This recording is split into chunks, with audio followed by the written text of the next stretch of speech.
Man, last episode was crazy. I'm sorry if I sounded quiet. Hopefully I sound louder. I gotta say one thing, just one thing. I was reading some comments, right, and I guess I should have made this a little clearer. They're making Kinzo sound very, very disgusting. Even though I'm pretty sure I made that very apparent, how I feel. He's not a little, very weird. And very, very obsessed. You know what, I think I should just be true. I should just be honest. I feel like almost like I want to hide it from myself, but I'll be honest. I'll have to bring that out of me. He is disgusting. Very pushy, very forceful.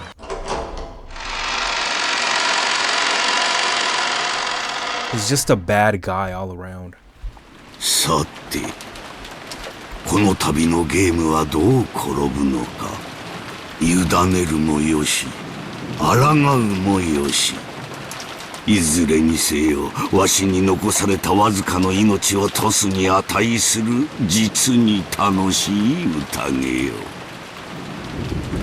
In his dimly lit study, which was occasionally brightened by lightning, Kinzo kept mumbling to himself, laughing to himself. On the antique clock with an intricate design that was sitting on his desk, the two overlapping hands had begun to tilt to the right and to separate from one another. The passage of time that had accounted to 24 had returned to 0 and began to start counting again. 時の刻みとは残酷なものよ。24を数えるために1日をかけてたどり着き、そして再び0に戻る。23時59分までは確かに数えただろう。しかし、24時にたどり着くことはできたのだろうか。たどり着けず、再び0時に戻ったと考えれば、それはなんとも虚しいことよ。No. Is that not the same as a person's life? You live, aiming for a perfect 24, and in the instant you reach it, you return to 0. People may praise the departed, saying that they did reach 24, but that is absolutely not 24. It is nothing more than 0. わしは違うぞ。わしは生きて24にたどり着く。そここそが黄金鏡。24 in this instance will be happiness? Or your lifelong dream? ベアトリーチェの住処なのだから。Kinzo, fucking hell, he is just so obsessed with her. It makes perfectly good sense now. Now I'm understanding. It makes very good sense why he did all that and him never shutting up about her. Kinzo had been fumbling around with some tarot cards for some time. It looked as though he was trying to divine his own luck, his own propensity for victory, and doing it over every time he didn't like the results. The most forbidden action in tarot reading is to try predicting the same thing twice. It is a desecration of the rules. It is a desecration to the result of the fortune telling, and also desecrates the existence higher than humans, which delivers signs through the tarot cards. However, Kinzo knew. The reason the tarot cards shouldn't be used twice was that, since it was nothing more than a random number generator, it was natural that if you read them twice, a different result would appear. Therefore, reading twice was only forbidden to preserve the mystique of the tarot cards' results. However, that didn't mean that Kinzo didn't take tarot card reading seriously. Kinzo's interpretation of tarot reading was done in a completely different way. That was to repeat the reading over and over until he reached the result most favorable to him, without the slightest amount of compromise. It would depend on how he defined the result most favorable to him. But if he demanded the best result in a strict sense, it would be the same as a simple roulette of luck, where he sought an whatever that word is, miracle. However, to Kinzo, who made miracles of numbers the basis of his magical power, this could become very much like a magical ritual. In other words, until the result he desired appeared perfectly, he would repeat the tarot reading over and over, turning his labor, conviction, and the feelings of his heart into a prayer, so that when it reached heaven, the result would be sublimated. This was Kinzo's personal magical interpretation. Therefore, even though the tarot cards Kinzo used were exactly the same as generally used tarot cards, the way they were used was completely different.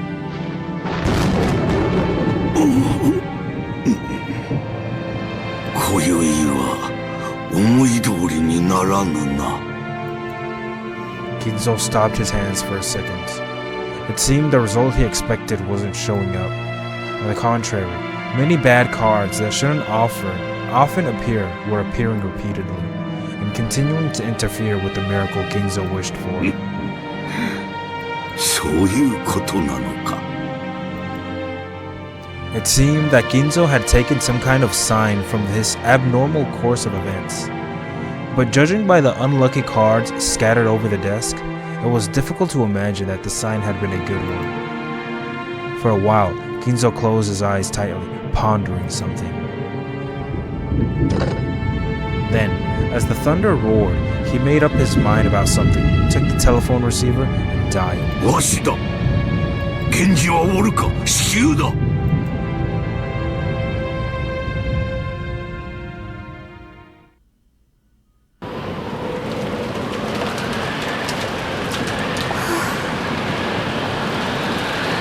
In front of the main entrance, Shanon was cooling her flushed face in the frigid air. She had thought that George's proposal would surely come sometime. It wasn't as if her heart had been unprepared, but she had nodded as an answer. Had she been reckless because of her youth? Should she have thought about her future more seriously? She found herself worrying that he might have thought of her as a cheap girl because of her immediate reply. Perhaps at least holding off until tomorrow morning would have given the impression of thinking more seriously. Now that she had already received the ring from George, Shanon kept fidgeting in embarrassment, thinking she should have done this, should have done that. As she did, she heard the sound of footsteps coming towards her, splashing through puddles. Shanon immediately chased away the emotions welling up inside her. 源氏様？カノン君も。すみません。すぐに戻らなくて、She grew stiff, thinking that she would surely be scolded for spending too much time in her secret lovers' meeting with George.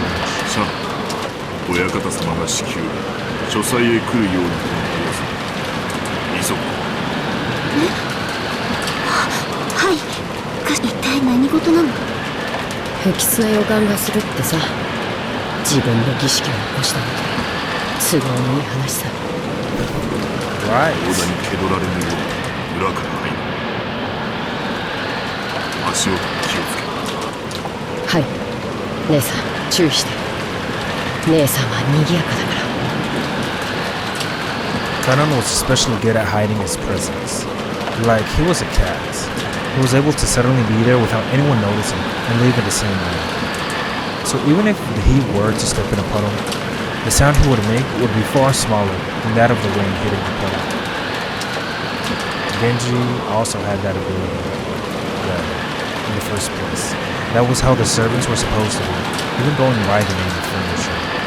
Just like how desks and closets go unnoticed by members of the family, the servants also treated being able to show up unobtrusively when they needed to as their greatest virtue. In that sense, Shanon's footsteps still strongly asserted themselves. She was also trying to hide her footsteps, but compared to Kanon and Genji, well, you could say she was a little more loud. Eventually, they reached the back door, and the three of them entered the mansion. The one over there by, the kitchen? Immediately, they thought they felt something. It wasn't quite a sense of smell, rather, they felt it from the depths of their noses. And this hard-to-describe sensation, which you might call a sixth sense, allowed them to perceive that something was different than usual. 源氏様。急ぐぞ。That perception caused them to feel that something tense was closing in on them. Realizing that, the three of them dashed up the stairs, aiming for Kinzo's study, still hiding their footsteps. When they dashed up the stairs, that smell of sweet poison, particular to Kinzo's study, reached their noses. いかがなさいましたか、源氏様。結界が死んでいる。Huh.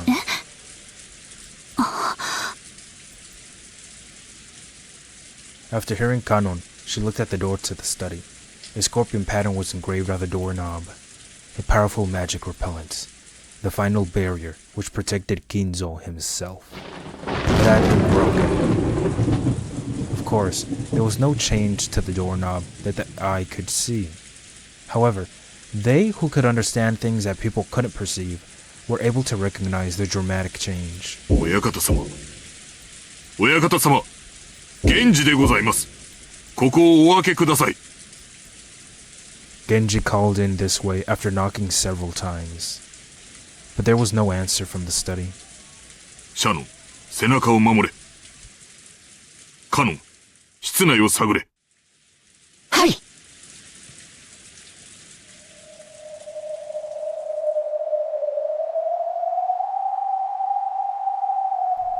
Kanon put his ear against the door, searching for a presence inside the study. To protect the backs of the other two who were watching the door, Shanon faced the other way with her back to them, prepared for the unexpected. 親方様はいらっしゃられるはずです。ですが、静かすぎます。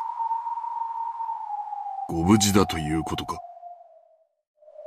いいえ、静かがすぎます。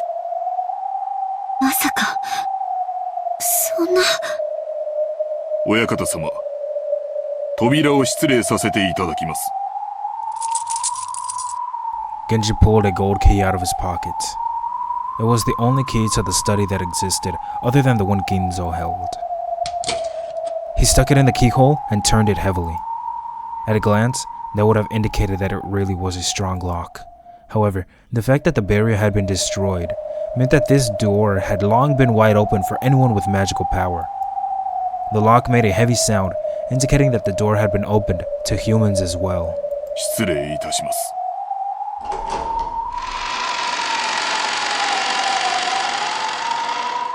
As Genji respectfully bowed his head, and Kanon's sense of tension grew tighter, and Shanon acted nervous, they entered the study. They immediately discovered Ginzo's figure. He was sitting in a reception sofa so that his back faced them. Genji noticed the person sitting across from him and again bowed deeply. Kanon also noticed that person, and he didn't bow his head. He went in front of Shanon and spread both arms, blocking the way to her. So without even seeing that person's face, Shanon already had a good idea who it was. お越しでございましたか。ベアトリーチェ様。源氏か。なかなかに早いな。やはり家具は主の呼びかけに素早く応える方がよい。こやつとは大違いだ。ロノエ様もお越しでした。What? How does he know about him? Genji directed his greetings towards the thin darkness behind him and to the right of Beatrice, where nothing appeared to be. Even Kanon and Shanon couldn't have imagined that someone would be there.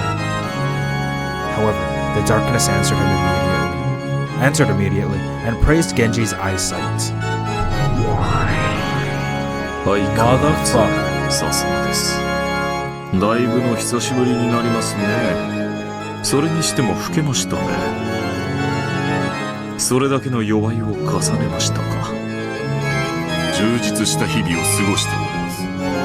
ロノエ様におかれましても、ますます充実されておりますようお見受けいたします。ええ、おかげさまです。そしてシャノンも久しぶりですね。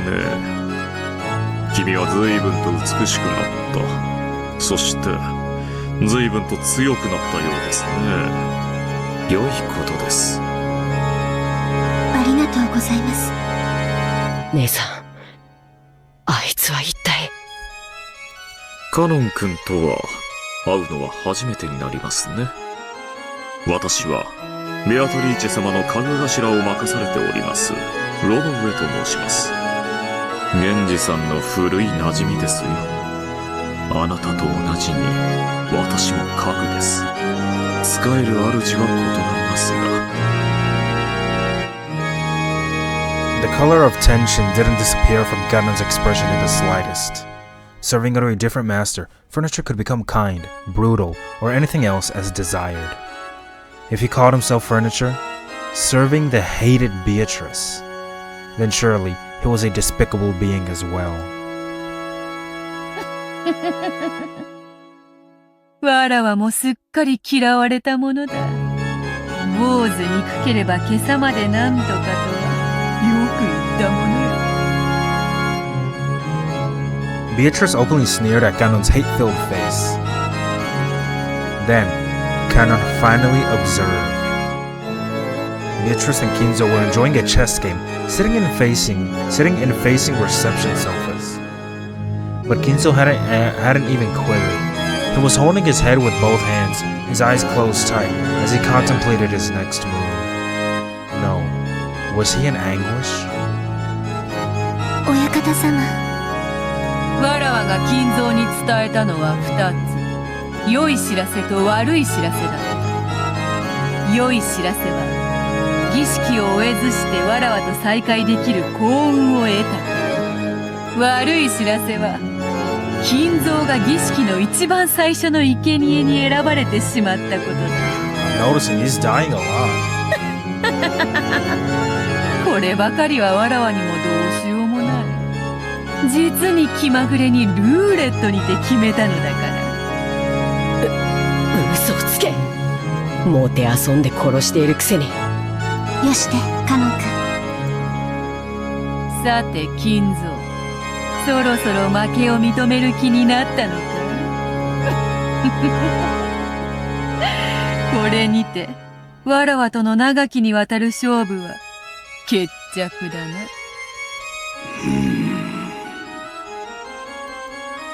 At a glance, we couldn't tell the current situation on that chaotic chessboard. However, judging from Kinzo's anguish and Beatrice's malicious relaxedness, it looked as though it was already decided. 是非もなし。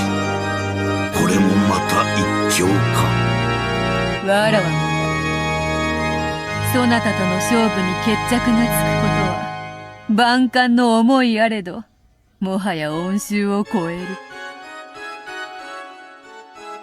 楽しかったぞ。退屈しない数十年であった。Beatrice advanced her queen and made her final move. It was thus decided. チェックメイト。これがわらわからそなたへの手向けだ。心置きなく眠れ。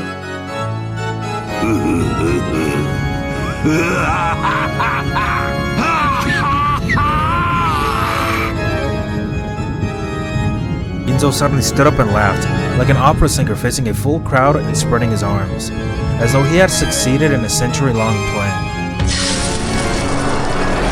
That laugh spat crimson. What? Crimson flames poured out from inside him, spitting even out of his mouth, ears and nose, and all at once his body was wrapped in hellfire. But Kinzo kept laughing. The more he laughed, the more the hellfire spewed from his entire body and began to char him. I might fucking do this. Those flames became a brilliant light, which dazzlingly shone on the various magic tools throughout the room and made their distorted shadows dance across the wall. Those shadows looked like the dead in hell, an ecstasy over Kinzo as he burns. And for one who had made a contract with a witch, and who had reached the end of that contract, it was an extremely fitting moment. After laughing and howling in the roaring flames for some time, Kinzo flopped to the ground as though he was a puppet whose strings had been cut. Those incredible blazing flames disappeared as though they had burned up everything there was to burn, And afterwards, all that was left was a festering and burnt body that would make you want to avert your eyes.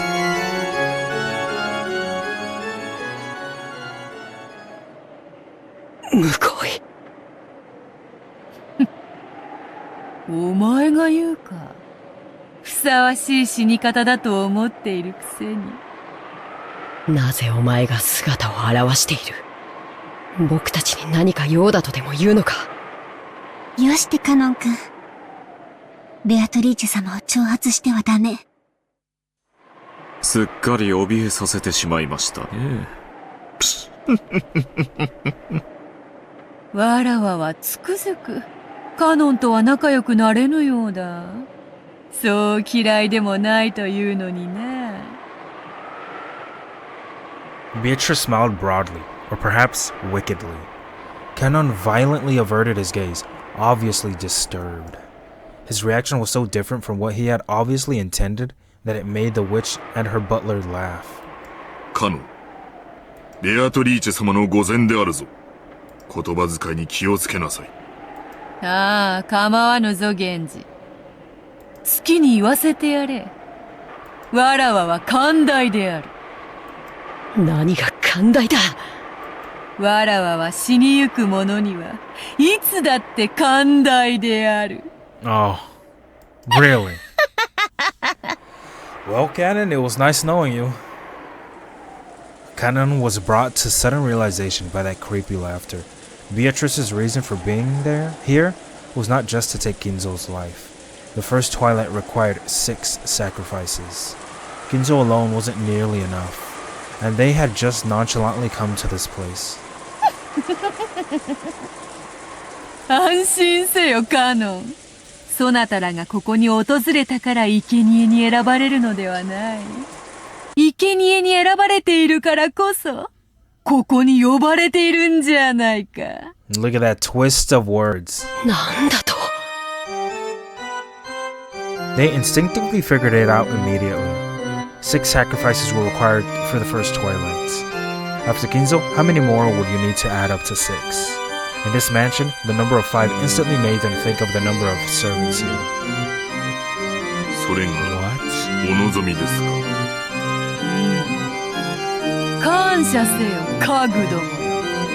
そなたたちの苦難の日々は、今宵ようやく終わりを迎えた。それを告げに訪れたわらわに感謝せよ。かしこまりました。それをお望みでした。源氏様。Genji, he's very not bothered. He just lets he just don't care. He just lets shit happen. Genji had agreed to the witch's heartless announcement in his usual manner, without raising an eyebrow. 親方様亡き後は、ベアトリーチェ様が我らの主。その求めに応じるのは、我らの最後の務め。シャノン、カノン、今日までよく仕えた。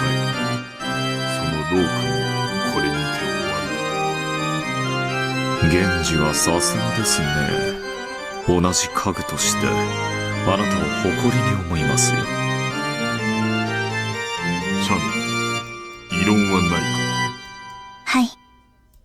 ジョージ様から指輪を贈られたそうだな。Heard? Who told you that? それでもなお未練はないか。はい。家具の身に過ぎた幸福でした。指輪を頂戴しただけで、私の思いはすでに達せられております。Shanon had not yet reached as high of a philosophical state of mind as Genji. Philosophical. There probably really were regrets left in her heart. She probably wanted to spend a little more warm time with the person of her thoughts, George. But she released herself from that. She took a single deep breath, and from that point on, the expression she wore was blank. それでよい。シャノンがそこまでの落ち着きを得るとは少し驚きでした。あなたも家具として達観したようですね。惚れた男と夜も共にできず、少しは悔し涙をこぼさんのか。退屈な女よ。ベアトリーチェ様ごときにこの気持ちはわかりません。私たちの命をご所望でしたらどうぞお受け取りください。私たちは慎んでそのお務めを全うします。それよくぞ言ったな。ベアトリーチェ様の苦手なタイプのようで。最近こやつめはだいぶ達観しよった。どうも前回いじめすぎたようだ。それを言ったらバトラもか。わらわはまだぬるいのか、それとも追い詰め方が下手なのか。いずれにせよ面白みのないやつよ。しかしお前はまだわらわを楽しませてくれそうだよな、カノン。カノン君。Oh man. Compared to the two who had attained a philosophical state of mind, there was a painful anguish on Ganon's face. Ganon was still far too young to accept his demise without regrets, after being told of it by a suddenly appearing witch.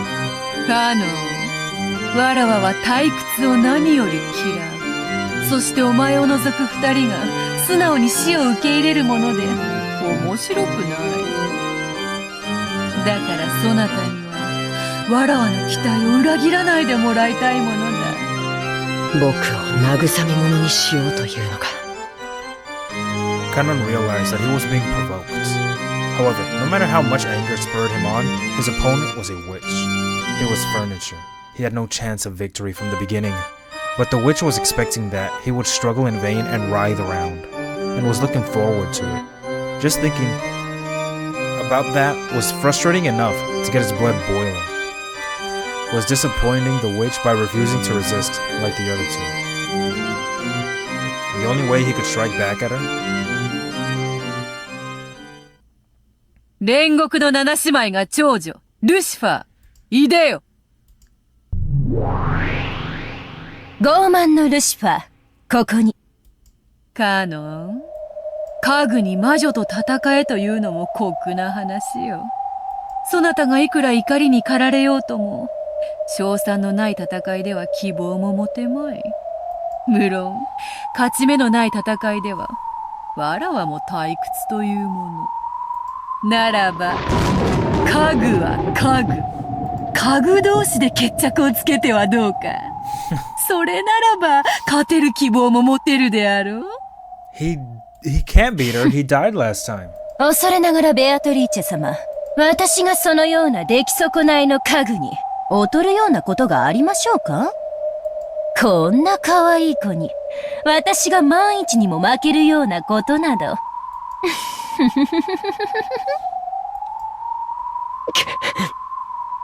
我が家具、煉獄の七杭を打ち破ってみせよ。見事打ち破ってみせたなら、そうだな。13人の生贄を逃れることのできる5人を、そなたに自由に決めさせてやろう。No way! Ganon will be able to choose? そなたの推薦する5人を、わらわは無条件にて、黄金鏡に迎え入れる。それならばどうか？ I mean, that's one hell of a thing to say. But he has no chance against her. Ganon understood that he was being provoked. However, the witch's condition was very tempting. The evil ritual the witch and the rest were trying to carry out was, at this point, not something that Ganon cared about in the slightest. On the contrary, it was much more important for him to survive, be invited to the Golden Land, and have his wish granted by Beatrice there. そなたは家具は嫌だと泣いたな。そなたの望み、叶えてやろうぞ。枕を濡らしてまで望んだ人間の体を与えてやろうぞ。どうだ？ My boy really did that? そうすれば、ジェシカとも結ばれるぞ。おお、ちょうどよい。Is she trying to make fun of him for that? 黄金鏡へ招ける5人にジェシカとそなたを推薦すればよい。自分だけが幸せになることに抵抗があるならば、さらにシャノンとその思い人であるジョージを加えればよい。義理があるならばさらに源氏も加えればよい。おお、これで5人だ。十分ではないかカノン。これだけのご褒美があればそなたはわらわを退屈させはしないよな。どうせ戯れよ。耳を貸す必要はない。僕は嫌だ。姉さんはそれでいいの？ Beatrice couldn't hide her evil smile at those words. 僕は嫌だ。幸せになりたい。家具なんてもう嫌だ。人間になって普通の恋がしたい。僕も姉さんのように海が青いってことを知りたいんだ。若いですね。 Oh my god. I think about that honestly. I really genuinely do. When I go to work, and it's cloudy, I look up and I think about that exact same quote she said. 羨ましい。だから若者は好きなのだ。源氏、シャノンは下がれ。カノン、ルシファーは前へ。仰せのままに。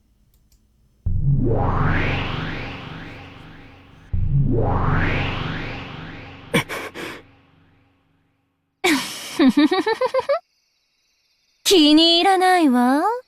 ベアトリーチェ様は無理でも。私にだったら勝てるかもしれないという見下しが最高に気に入らないわ。That was probably humiliating to Lucifer. But at the same time, she was also happy that she was so lucky to have this lovely prey all to herself. 恋。魔女の家具。いつまでも僕を見くびることができると思うな。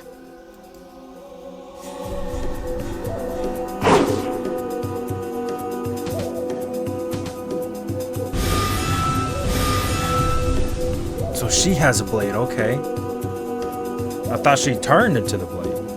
But she has it. That's my boy Countons. Oh shit, her eyes.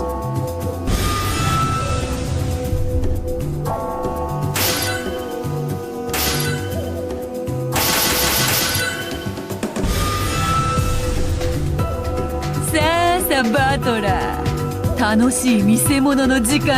my god, is she gonna make him explain this? Oh no, they're playing with lightsabers, you know, like toy lightsabers. またおかしなことになりやがった。魔法バトルなんて認めてたまるかよ。 Oh my god, she really is. They're playing with lights. I don't know. 目をつむらずにちゃんと見ろよ。ほらほらほらほら、魔法だよ、家具だよ。そなたがどんなにわらわや魔法の存在を否定しようとも、ほらほらほらほらほらほら、こうして目の前でブワンブワンカキンカキンやられちゃ台無しだよな。ほらほらほらほら、もう魔法はあるんだって。これはファンタジーなんだって。目を閉じるなよ。ほらほらほらほらほら。 Fuck, I keep skipping on accident. 畜生、畜生、畜生、畜生。魔女を認めない、魔法を認めない。でもこんなにあからさまにやられちまったらなんだっていやいいんだ。 They're playing with lasers. Come on, you know, they have foam lasers. Well, not foam, but I don't know. They have some sort of like RGB, whatever the fuck strip. クソクソクソクソ。ほら、目を背けるなよ。しっかり見ろよ。魔法はあるんだよ。ファンタジーなんだよ。推理ごっことかやめちまえよ。知ってんだよ。ものを考えんの本当は苦手なんだろう。やめちまえやめちまえ。ほらほら、どうせファンタジー、どうせファンタジー。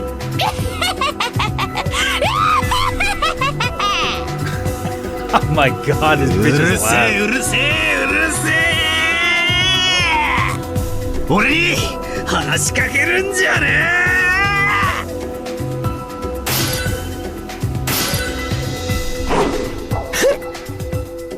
こいつ意地になっちゃって。私になら勝てるなんて思い上がりをしたことを今すぐ床に這いつくばって謝ってごらんなさい。そうしたら特別に許してあげてもいいわよ。 So she can like read minds? 生きながら生皮を剥がして Oh my god, they're gonna flay my boy? 絶命するまで全身を鞭打ってのたうち回らすのを特別に許してあげてもいいわよ。 Oh my god, that is some cartel level violence right there. 可愛い子なんだから謝っちゃいなさいよ。そうしたらあなただけは最高に素敵な気分の中で優しく優しく生かせ Wait て a あげ minute, る。 wait, gently finish him off? 黙れ魔女の家具。お前と問答するつもりはない。私なんか眼中にないというのね。 That's right. 気に入らないわ。畏怖を感じないその目。本当に気に入らないわ。はあ。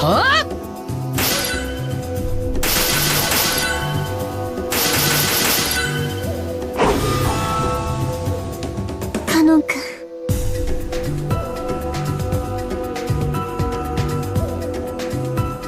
あやつ、サタンの時よりも筋がいいではないか。だから人間は恐ろしいのです。たまに魔女にまでなり悪魔を執事扱いにしたりいたしますよ。わらわはどちらを応援すればよいというのか。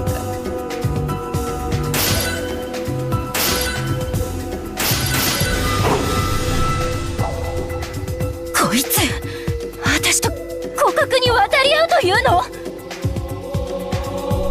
僕を見くびるな。お前にそのおごりがある限り僕には決して勝てない。 Oh, this is my fucking boy right there. 私がこの煉獄の七姉妹が長女ルシファーを指して決して勝てないと。 Yes, he said that. He's humiliating you, この bitch. 思い上がりが。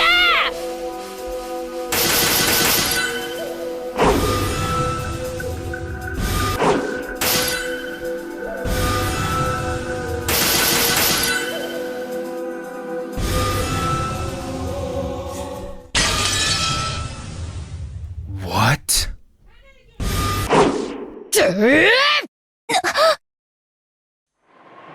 Ganon was desperately trying to stay alive, and he had the strong desire to become human, but Lucifer didn't feel anything stronger than a slight desire to play.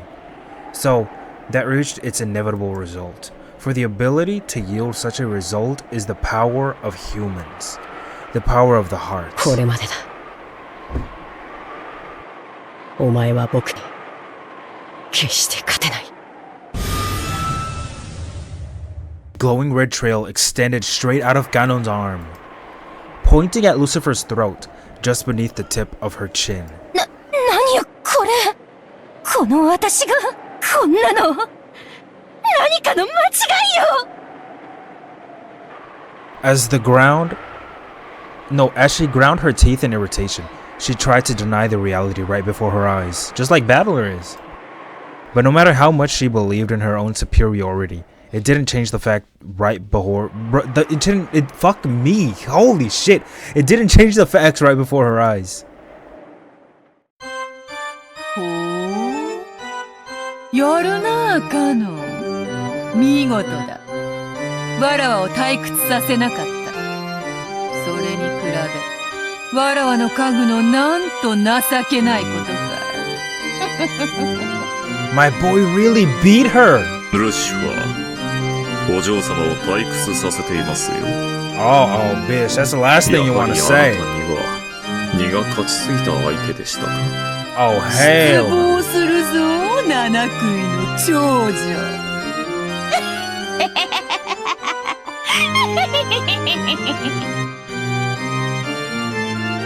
Oh, bitch, is she gonna start crying? That would have seemed like nothing more than a simple rebuke to an outsider.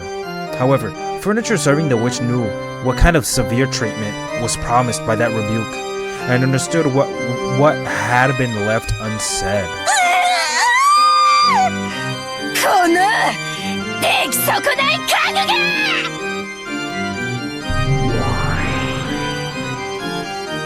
She howled. Abandoning her last bit of pride, she made her body explode, exposing her true form. That form was a demon's stake, which bounced and deflected off the walls all over the room.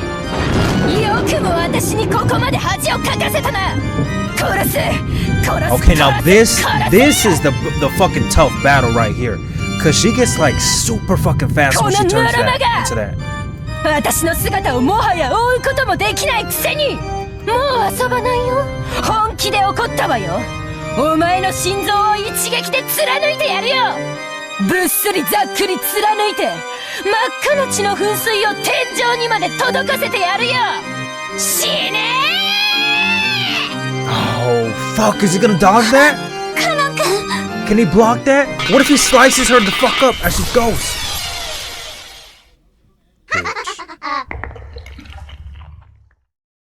With a speed exceeding even the limits that the human eye could follow, Lucifer went wild and flew at Kanon's heart.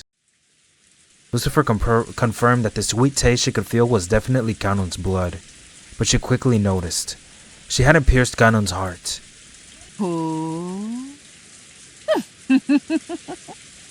これだから人間は恐ろしい。紅茶はいかがですかな？今はよい。紅茶もいらぬほどに面白い。カノ君。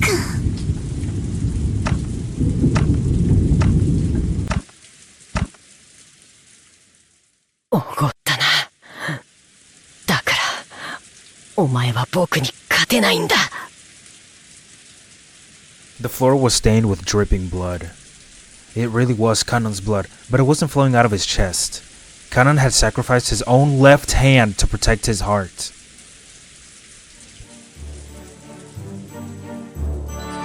And now he has her! He has her! Lucifer was arrogant, even though she had been given enough time to realize that this was an opponent capable of cornering her. Even so, in her pride, she had believed that he was a worthless opponent. She had gotten careless. So just as she had announced, she had aimed for his chest, trying to pierce his heart. Because she was arrogant, she hadn't even thought of aiming for somewhere other than the place she had announced. No, maybe she had thought about it a little.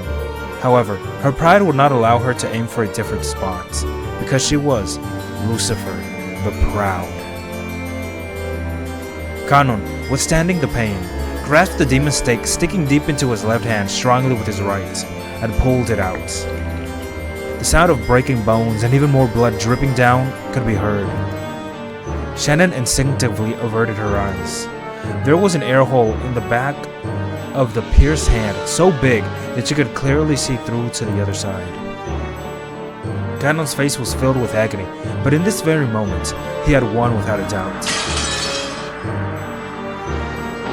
The demon stake he was gripping with his right hand turned back into Lucifer again. Kanon was now gripping exactly where her neck was.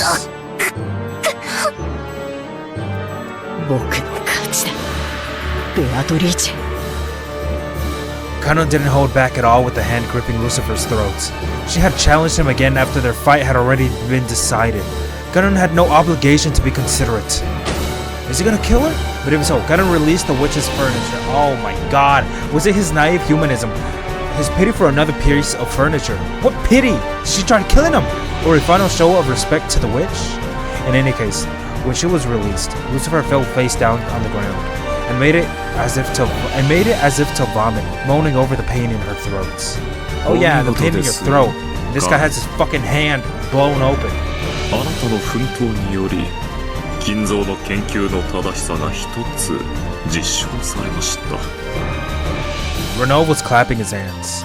To Kanon, who had achieved a difficult victory, incurring a wound on his left hand that couldn't be closed, that applause seemed nothing but shallow.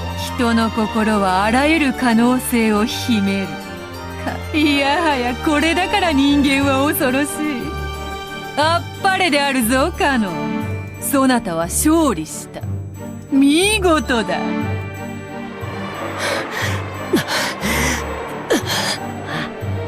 大丈夫？カノン君。Shannon ran up to him and wrapped a handkerchief around his left hand, which was still spraying blood. 見事であるぞカノン。実に見事である。わらわも少しは番狂わせを期待した。それを裏切らぬとは、そなたは誠に素晴らしき家具であるぞ。見直した。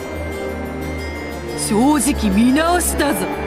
いや、約束を忘れてはいないだろう。Yes, what does this ベア mean? トリーチェ。もちろん忘れてはおらぬぞ。魔女も悪魔も非道ではある。だがしかし契約に限っては人間など及ばぬほどに高潔だ。わらわは保護にはせぬ。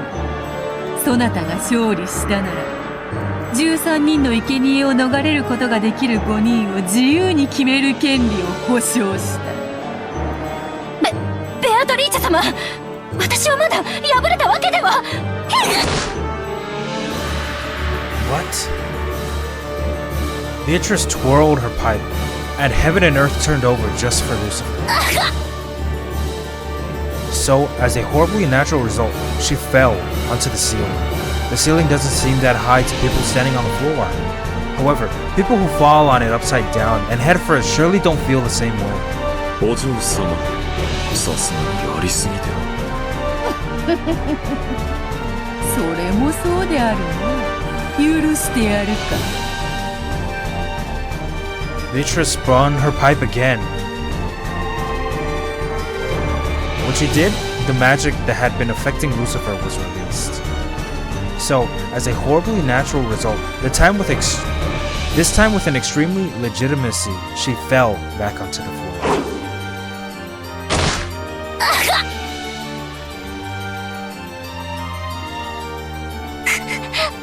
ベアトリーチェ様、お許しを。何を怯えておるか。わらはもはや許したぞ。さてカノン、続けようではないか。何をだ。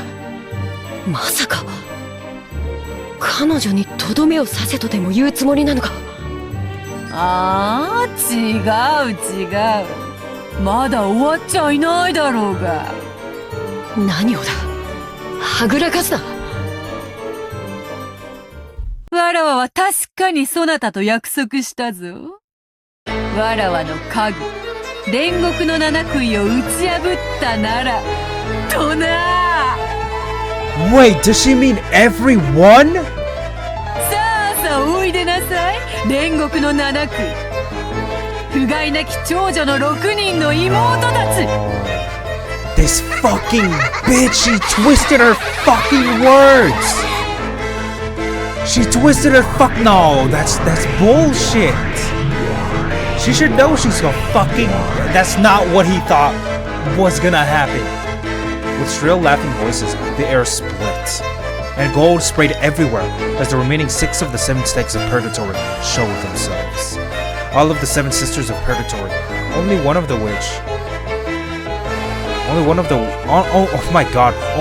which Kanan had been able to defeat by sacrificing his left arm, were gathered. By now, Kanan regretted his thoughtlessness in accepting the witch's challenge. He had been foolish to assume that a game with a witch would be on an even footing. お姉様、どうして床に這いつくばってるの？お前たち。だからお姉様はダメなのよ。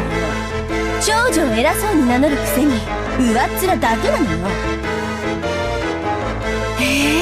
まったくルシファーお姉様一人の集体が私たちへの評価を下げるのよ。恥を知りなさいな、この未熟者が。Your own sister. カロン君、すでもいい気にならないことよ。ルシファーお姉様なんて祝ってるだけで姉妹の子じゃ大したことないんだから。だからルシファー姉は何もしなくていいといつも言っている。お姉様は威張ってだけいればいい。荒事は全て優秀な私たちで片付けるのだから。お姉様どうする？私たちはお姉様のプライドを尊重して、そのボロボロの体で再び挑むのを期待して手出しをしないつもりなんだけれど。でもカノン君は強いわよね。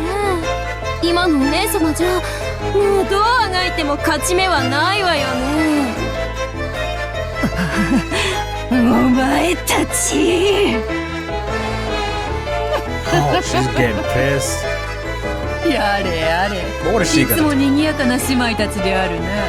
今は仲違いをしている場合か。そなたらは7人揃ってこその煉獄の7姉妹であろうが、仲良くしてわらわの仕事を遂行せよ。迅速に。ねえルシファーお姉様、私たち妹の力が借りたいなら言ってよ。お姉様の口から助けを求める言葉が聞きたいの。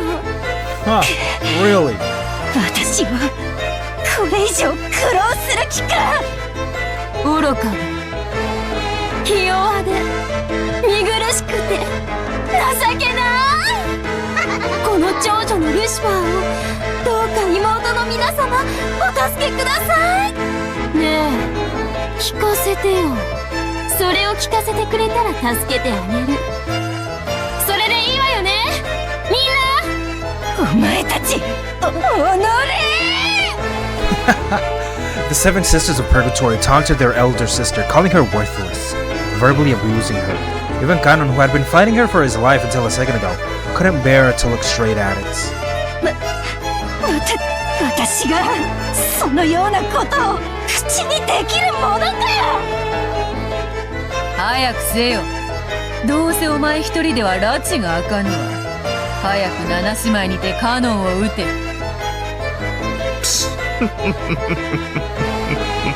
そら、どうしましたかルシファー。お嬢様の命令ですよ。ひどい。Lucifer ground her teeth over and over, hurled curses at her sisters, and then, as she trembled all over, she answered her sister's request.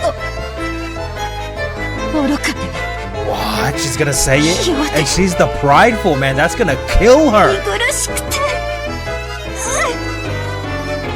情けない情けないこの長女ルシファーをどうか。Is she just gonna die from saying that?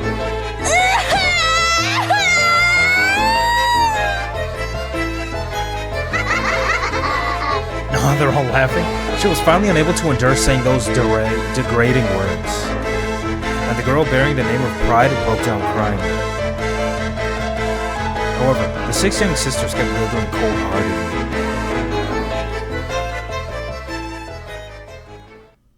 泣いてごまかさないで。まだいいっつってない。もう十分だろう。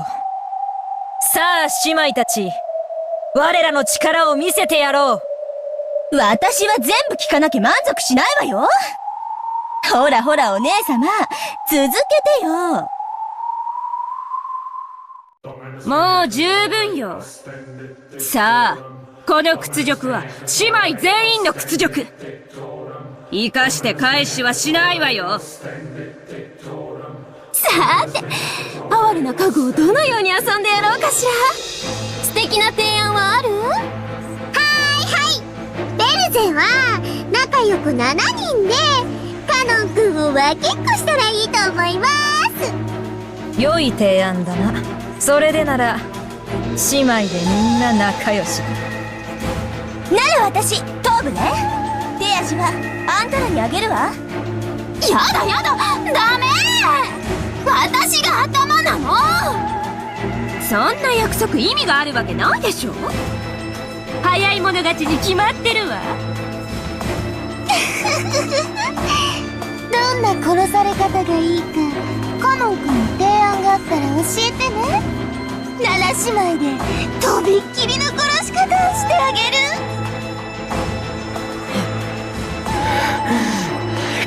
くそ。ここまで恥をかかせたんだもの。八つ咲きでも足りない。百咲きにしてくれる。行くよお前たち。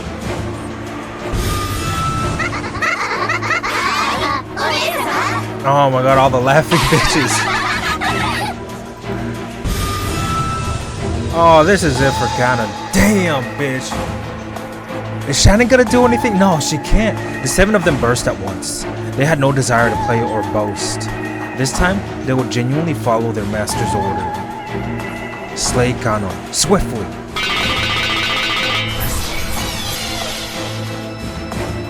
The 7 sisters jumped around the room, faster than the eye could see, deciding how they would kill Ganon. They tortured Ganon with their cruel giggles, sometimes making a close pass at him. They kept scraping his arms, shoulders, and cheeks, carving the red lines into his body. At that time, Shanon dashed up behind him, holding onto him so that she blocked the way to his body at least a little. So she is gonna do something. At the same time, a red cylinder wrapped around the 2 of them, like a beam of light sent from heaven. That cylinder repelled the evil ones who tormented Ganon. なに？ずるい！あんたは関係ないでしょ？きっとこれはあれよ。私たちと一緒に遊びたいのよ。なら私がもらうわ。いっただき！ベアトリーチェ様、シャノンを私たちの獲物にしても？ああ、構わんぞ、好きにしろ。お前たちの悪時期にはカノン一人では足らなかろうしな。ありがたき幸せ。さあ、しゃしゃり出てきたことを後悔させてやろう。どっちがどっちかわからないくらいの肉片にして、混ぜて混ぜてミンチにしてハンバーグにしてあげる。バカね。それよりあの結界を破る方が先でしょうが。食い意地より先に仕事しなさい。はい、お姉さん。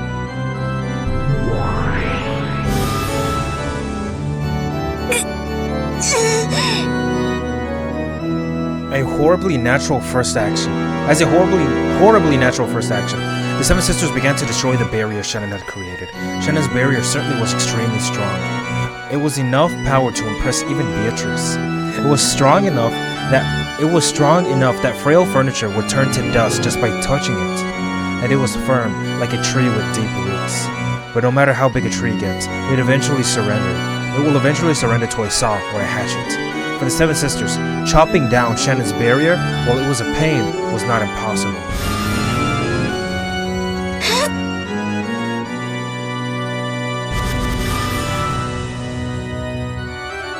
The sound, like beetles jumping around, grew even more fierce and filled the room. They cut up and steadily eroded away that red barrier, as though with a hatchet, a chainsaw by now. 愚かな。君の結界ではその子たちを防ぎきれないことは知っていたでしょうに。なぜ？見過ごせないからです。Shanon spoke back resolutely as she covered Ganon, who was already spent of all his energy and sprawled on the floor. しゃしゃり出なければ眠るような死を与えてやったのに。なぜわざわざ7姉妹の前に身をさらすのか。死は同じではないぞ。苛烈な死は死してなお苛むぞ。どうぞお好きなように。あなたがしたいことを好きにするように、私もしたいことを好きにしたまでです。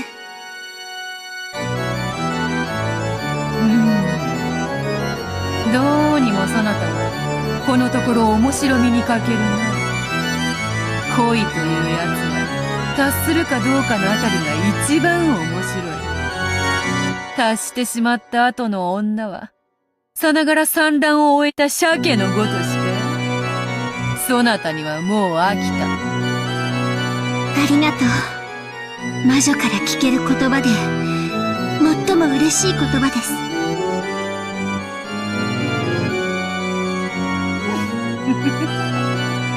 ならせめて最後にわらを思いっきり喜ばせる死に方をしてみせろよ。七姉妹を聞こえたな。シャノンの殺し方、お前たちの残虐の限りを見せてみよ。シャノン、申し訳ございません。やはり私には源氏様の高みには至れませんでした。姉さんはバカだ。僕なんか放っておけば姉さんまでひどい目に遭うことは。いいの。ジョージ様に指輪をもらって女として生きられたあなたをかばって姉として生きられた私の生はすべてこれで未練なく全うした。イライラするぜ。その達観が本当にイラつくぜ。だから家具なんだよ。お前からは人間の匂いがしねえんだよ。 Again, I swear she... No, maybe this has something to do with... No, when she was a human? No, that can't be. わらわを見ろよ。わらわこそ人間だろうが。家具のくせにわらわよりも完成されたかのような、達観したかのようなことを言うんじゃねえ。醜い。その未練があなたの正体なの。 I feel like it has to be, right? That has to be setting up something. 未練じゃねえ。それが生きるってもんだ。指輪もらったから死んでもいいとか。理解できねえ。さっぱりがっかり愕然呆然。全然ダメだぜ。What? お嬢様、少し品がないかと。うるさいわ家具が。シャノン、楽に死なせてもらえると思うなよ。舌を噛むなら今のうちだ。哀れね。もしも私の目にあなたのその姿が映ってそれが見えるなら、おのが醜さにおののくといい。安心しろよ。てめえはそれよりさらにめちゃくちゃぐちゃぐちゃに生きながら醜く潰してやるからよ。 At that time, Genji softly entered the red barrier. Maybe the barrier didn't block those without ill intents. Then, Genji softly held Shannon from behind and covered her eyes with his right hand. 源氏様、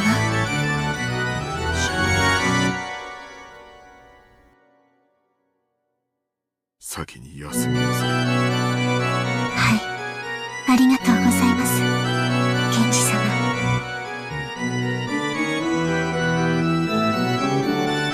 After that, Genji softly pressed his left hand against the area around her collarbone.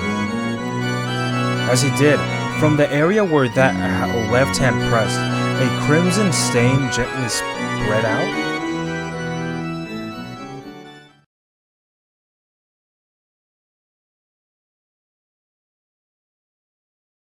When Genji removed his hand, bright red fresh blood oozed out of there.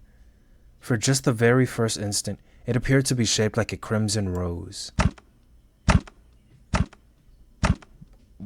Okay.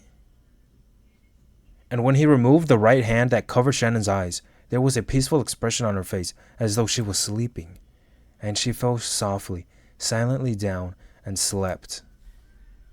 Her soul had already been sent to a world where the malicious witch and her furniture could never reach her, no matter how evilly they tortured her. Beatrice and the 7 sisters were shocked by this scene. Only Renov had a mysterious expression along with his smile. Then Genji leaned over to Kanon, who was crouching on the floor. よく頑張った。お前ももう休むといい。はい。ありがとうございます。ケンジ様。Just as he had done with Shanon, after gently covering Kanon's eyes with his hand, Genji gently covered the area around Kanon's collarbone with his other hand. And when that was removed, with the lightness of a feather, there was a crimson rose shape.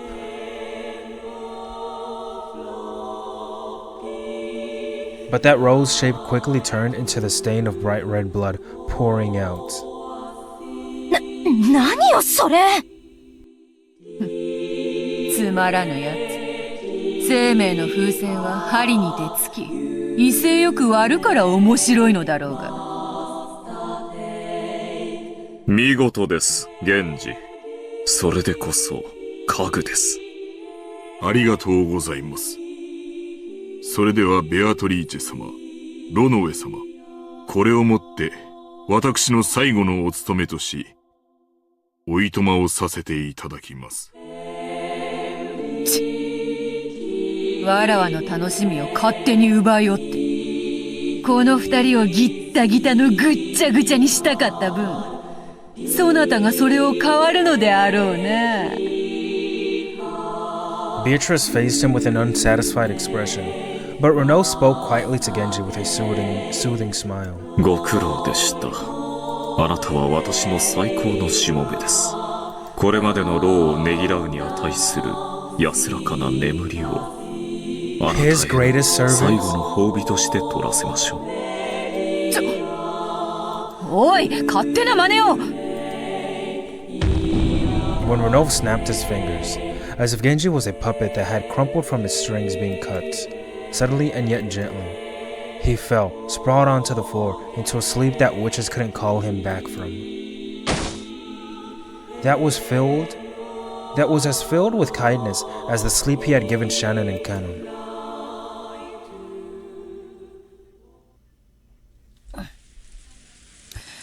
なんだよ、ロノウェ。拍子抜けでつまらぬぞ。お嬢様は偉大なる大魔女ではございませんか。この程度、気に留めるほどにもございませんよ。シャノンごときの挑発で、頭に血を上らせるなど、らしくもない。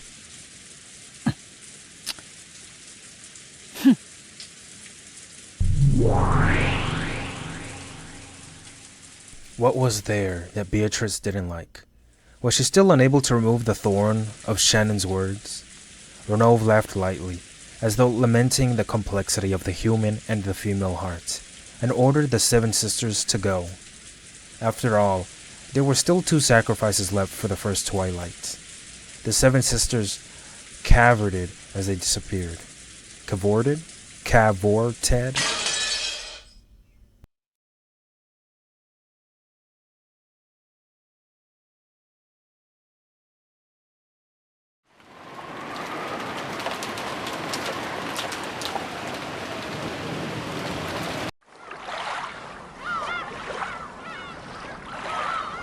Man, so Genji gave them mercy killings pretty much, so they wouldn't have to be tortured. And then Renov killed Genji, so he wouldn't have to be tortured as a sort of thank you for all his years of service. Now then, they know each other. I wonder how they know each other. Also, Renov called Genji his servant, which is a little interesting. I'm gonna have to leave it at that. I got some things to do, guys.